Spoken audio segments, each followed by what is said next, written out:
What is up, family? We have another Patreon request. We got Blanche Gardin. Jardin. Gardin. Jardin. How you say garden? It's not garden. Blanche Gardin. That's what I'm going with. Final answer. Okay, television. Climate. I don't know. What? Stand up, of course. Blanche. Everybody loves Blanche. Well, not everybody. Not everybody. But my mother really enjoys her comedy. And I tell you, for my mother to love her, you have to love her. Because my mother is the most kindest, politically correct person. I can't even describe. She worked at the United Nations, diverse in you have no idea how many different ways. And this woman loves this woman. My mother loves this woman. So that tells you a little something about Blanche. And I tell you, I promise you, my mother is like the least racist person on the planet. The least like she loves everybody. She loves everybody. I'm not making this up because she's my mother. She literally she will talk and listen and learn anyone. Anyone. So I'm telling you, if she can watch her and say, "Oh my God, I was watching your video with Blanche. I loved it." And oh my God, what she was doing on the last one that we watched, I think I was begging my mother not to watch it. And she said, "Oh no, I watched it. I loved it." Love it. Love it. You gotta love it. So that's the Blanche effect. I'm telling you. I'm telling you. Blanche is smart. Very smart.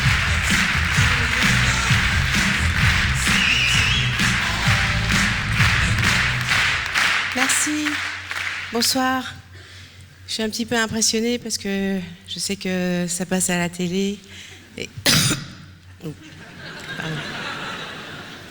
pardon. Waouh. Que Dieu lui donne une coquille. that's nasty. That's God should have gave him a shell. Because my dad used to call it an octopus. He used to go, look, an octopus. Well, she's calling it like a snail. God should have gave it a shell. Damn, she's good. C'est ce que disait ma grand-mère. Je reprends peut-être. Bonsoir. Je suis un petit peu impressionnée parce que je sais que ça va passer à la télé. On recommence? What's going on here? Et quand ça... Moi, je vais enchaîner. J'avale, c'est pas grave. J'ai l'habitude.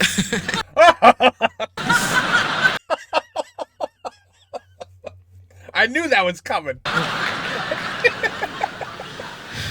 Bonsoir. Je suis un peu impressionnée parce que je sais que ça va passer à la télé. Et c'est... faut pas dire de conneries, quoi. La télé, c'est... Tout d'un coup, c'est... Ah, ça y est, c'est la télé. Et en même temps, je me dis, si c'est nul, ça va peut-être pas se remarquer à la télé, un truc nul. Alors, jamais t'entendras un mec dire vous avez vu hier, il y avait un truc nul à la télé.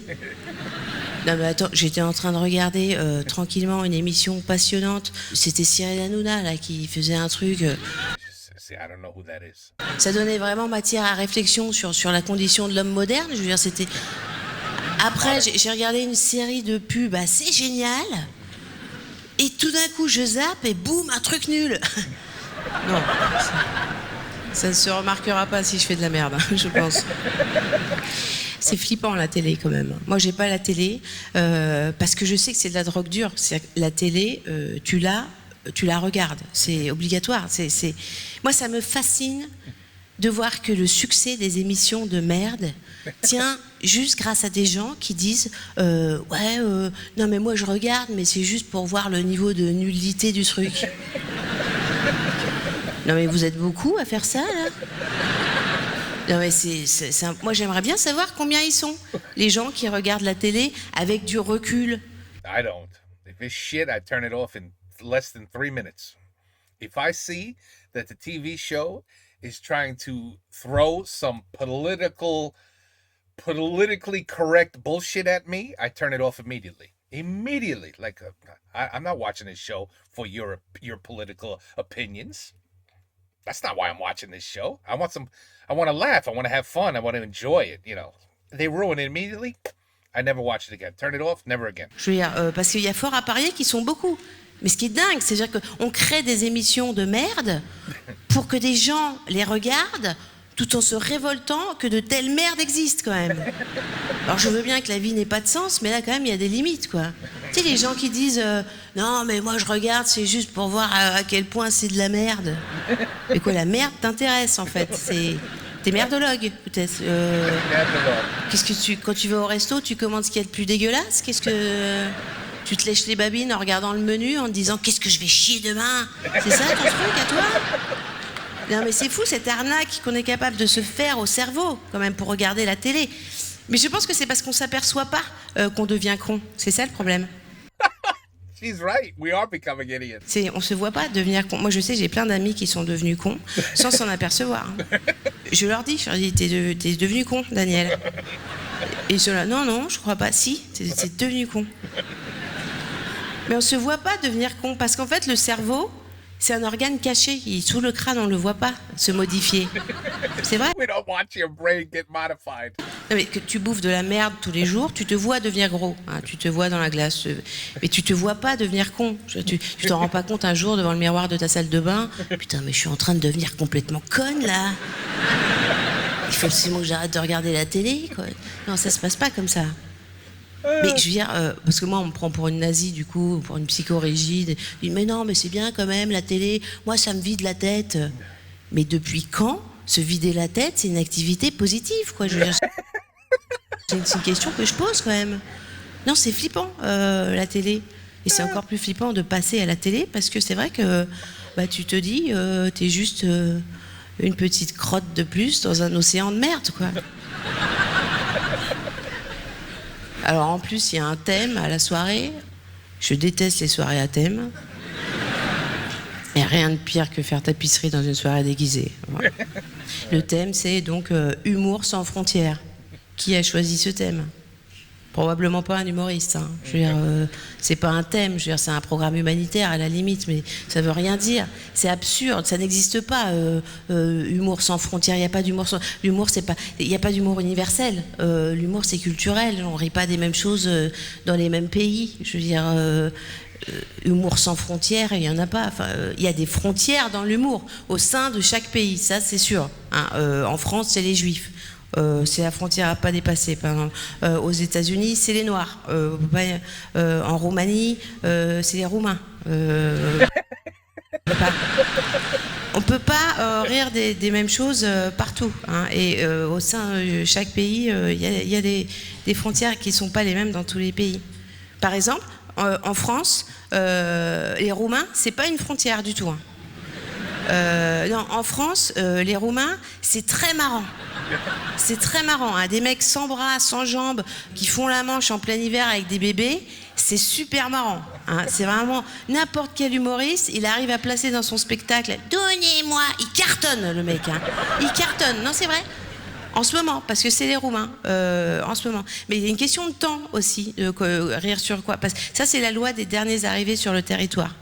Les derniers arrivés sur le territoire sont toujours plus cons, plus sales, plus bêtes et plus dégueux que les autres. En ce moment, c'est les Roumains. C'est eux qui s'en prennent plein la gueule. Jusqu'à la prochaine vague d'immigration, en fait. C'est comme ça que ça marche. Hein. Les prochains, ce sera les réfugiés climatiques. Ça va être eux. Bah oui. Je veux dire, une fois que la glace aura fini de fondre au pôle Nord, il y a toute la banquise qui va débarquer quand même, il faut le savoir. Hein. Non mais ça va arriver vite. Là pour l'instant on fait semblant de s'émouvoir parce qu'il y a 2 ou 3 ours polaires qui se noient, mais parce qu'on veut pas voir qu'il y a des villages entiers d'Esquimaux qui survivent en dos crawlé depuis 10 ans. Mais je veux dire, on a tort parce qu'ils vont arriver, ils vont être vénères, les mecs, vraiment. Et évidemment, ils vont demander le statut de réfugié parce que c'est sûr que a priori, les Esquimaux vont pas rentrer dans le cadre de l'immigration choisie. Hein. On va leur demander alors, qu'est-ce que vous pourriez nous apporter? Qu'est-ce que vous savez faire? Des maisons en glaçons Ça dégage, hein. On va les mettre dans des camps, et puis voilà. Hein. Médecin du Monde va leur filer des tentes igloos, ça leur rappellera le pays. Non, mais heureusement qu'il y a les tentes igloos, hein, pour les clochards, c'est une belle initiative. Non, c'est pratique quand même. Hein, je veux dire, le SDF, il meurt dans sa tente, les éboueurs, ils passent, ils ont plus qu'à ramasser le sac poubelle. Non, c'est pratique. Damn. Et donc, une fois que les Esquimaux seront là, on pourra plus en mettre plein la gueule des Roumains. Hein. C'est ça, ça sera terminé, parce qu'il y aura un glissement de catégorie, justement, par cette loi du dernier arrivé. C'est-à-dire que les Roumains vont gagner le statut de Chinois, hein, eux. Les Chinois, eux aussi, vont grimper dans l'échelle sociale. Hein. Les Chinois vont devenir des Arabes. Les Arabes, oui, alors petite exception française, les Arabes resteront des Arabes encore sur 2 ou 3 générations, le temps qu'ils se calment vraiment. Hein. Et les Français resteront des Belges. Et s'en donneront à cœur joie donc sur les Esquimaux. Hein. C'est comme ça. Qui seront dégoûtés d'ailleurs qu'on les appelle des Esquimaux. Hein. Bien sûr, les mecs ils vont dire mais arrêtez, on n'est pas des Esquimaux, on est des Inuits. C'est Inuit notre nom, c'est beau en plus Inuit, ça veut dire être humain, ça veut dire qu'on est tous des Inuits. Pardon écoute-moi bien, Mr. Freeze. Mr. Freeze. On se ressemble pas et on se ressemblera jamais, d'accord? Moi je suis normal. Toi avec ta capuche pleine de poils et tes grosses lèvres, on dirait mon cul quand j'ai bouffé indien, d'accord? Donc si ça me fait marrer de t'appeler Miko, je t'appellerai Miko. Je suis pressée qu'on les accueille, les Esquimaux. Merci de m'avoir écouté, bonsoir, merci beaucoup. Oh, how she does that with a straight face. I don't know how she does it. Damn. Yeah, you know. She tells us how she feels through humor. And if you don't like it, don't watch her. It's very easy. It's very simple. But I think she's hilarious. She's funny as shit. And smart. She's so much smarter than people give her credit for.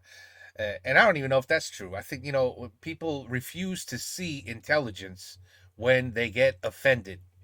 And today, in 2025, well, 2026, I have to remember how to say that. 2026 now. Today, everything offends somebody. It's impossible for a comedian, any comedian, to get up on stage and have a goal. I'm not going to offend a single person tonight. It's not possible. There's always going to be one out there. But anyway, and I've seen them at the shows. They go there and they're like, "Oh my God, what you just said is very offensive." Like they'll say it out loud at the comedy club. And then, oh my God, the shit show that begins after that. It's like, dude, why did you come to a comedy show if you think that you're going to be insulted by your religion or color or whatever the hell you are? How could you go to a comedy show saying to yourself, I doubt the guy's going to say anything about politics or race or religion. It's a comedian. Of course he is. That's their job. Anyway, to talk about things that we can't talk about. That's the comedian's job. You understand? Anyway, doesn't matter. Life is weird today. But Blanche is not weird to me. I think she's great. Take care. Peace out. There are a few references I didn't get because I don't know the people she was referring to. But, other than that, I understood it all. I got it. I think I got the shell. Unless that was a dirty sexual thing that went right over my head. But I don't see how a shell, she coughed. It was slime, meaning like a snail. Like an escargot, you know what I'm saying? Or octopus, as my dad would call it. And then, without a shell. And, of course, then when she said, I'm used to swallowing. Anyway, that's a different story. Take care. Peace out. À la prochaine.